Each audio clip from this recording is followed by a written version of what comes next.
All right, guys. So we are in topic 3, and it's about some graphical characteristics of some rational functions. So the way we want to do this, I split this off by days, right? So the first section, first day, we're going to cover section 1 and 2, which is factoring, holes, and asymptotes, and then we're going to move on to some rational functions. We'll go back and do some limits review, and we expect to take the test on the 14th. All right.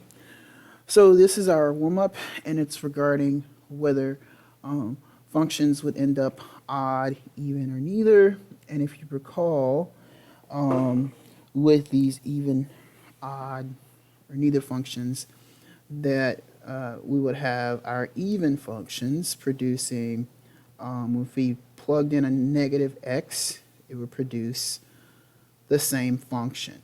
So if it's odd, we would have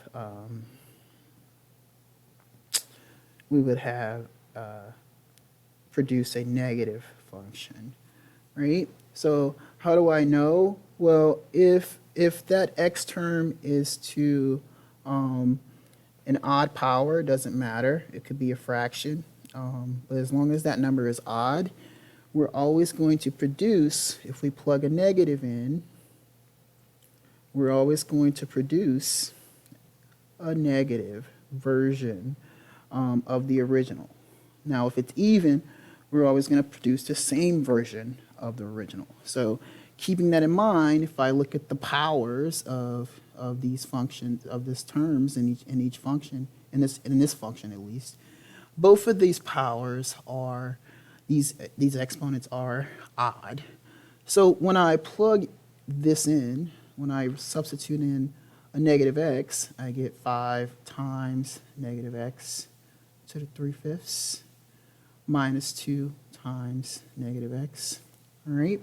So I'm looking to see, do the signs change? And it looks as if they do. I end up with negative 5x to the 3/5 plus 2x. And this produces an odd, this is odd symmetrically.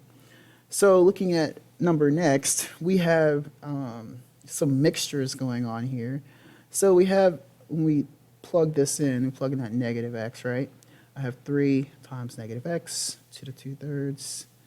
15 does nothing, right? It's just a constant, plus the absolute value of this negative 2x. And, well, interestingly enough, I get 3x to the 2/3, and it's because of that square right there, plus 15 plus 2x, and we have to assume that this is even because none of the signs changed.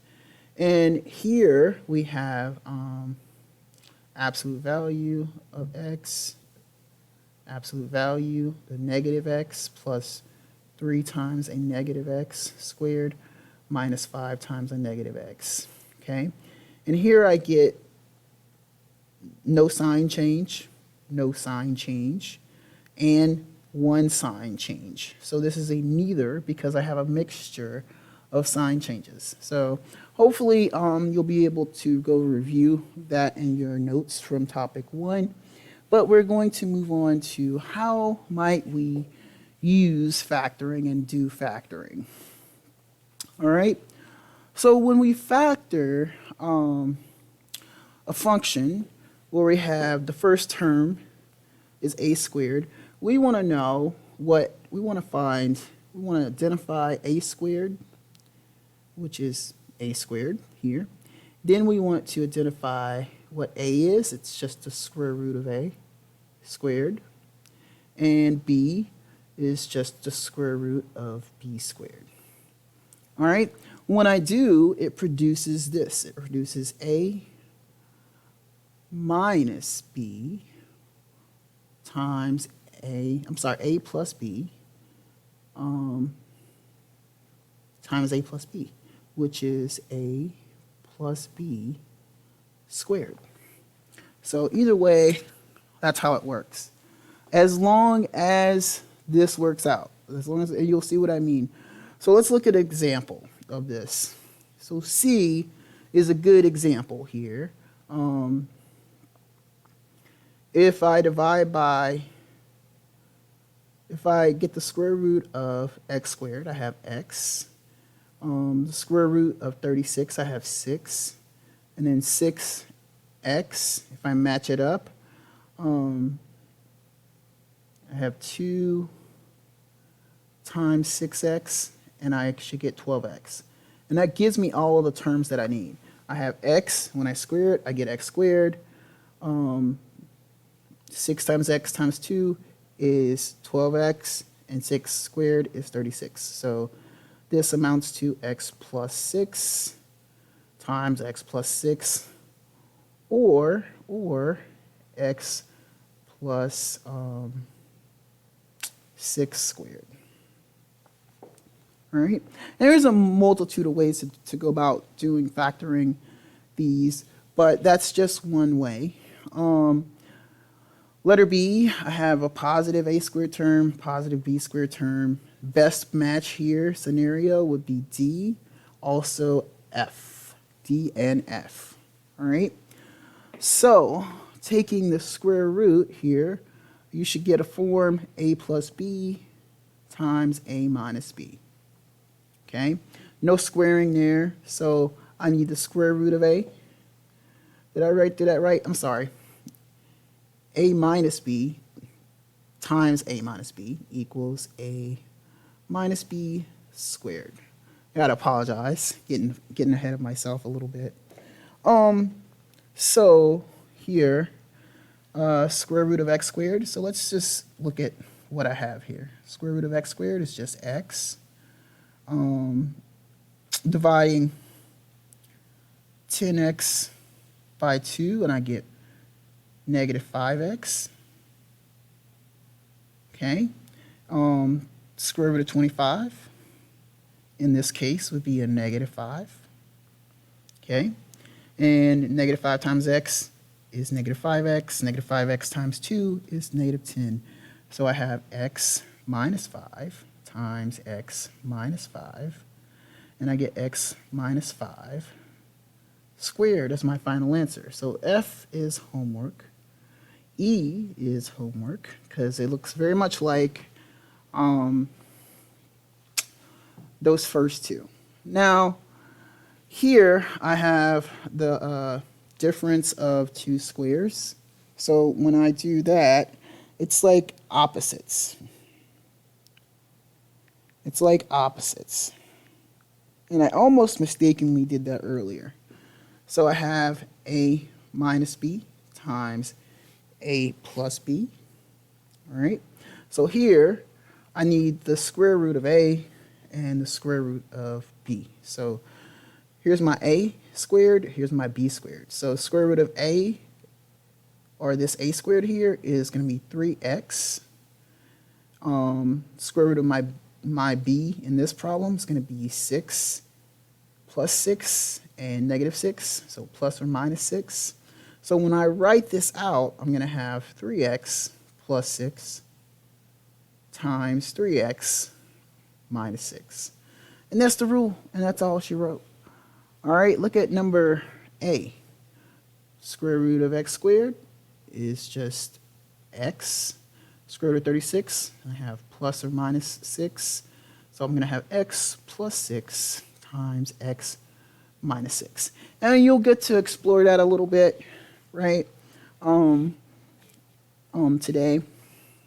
And go back and do my cubes real quick. So the way we do cubes, it's just a formula here. So we have the sum of two cubes, and it's just going to be a plus b times the quantity of. Do I have to memorize this, Ms. Smith?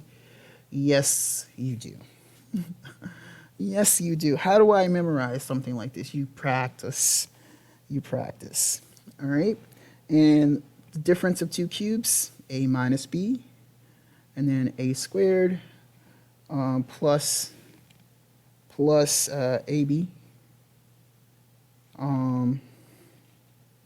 plus b squared. So practice and just keeping it in mind. So the reason we're reviewing this, is because you will be in a place where you will have to factor. You were in a place where you have to factor. And Mr. Do you remember this all the time? No, I do not. So I just generally just write it down for myself. So this is the sum of cubes.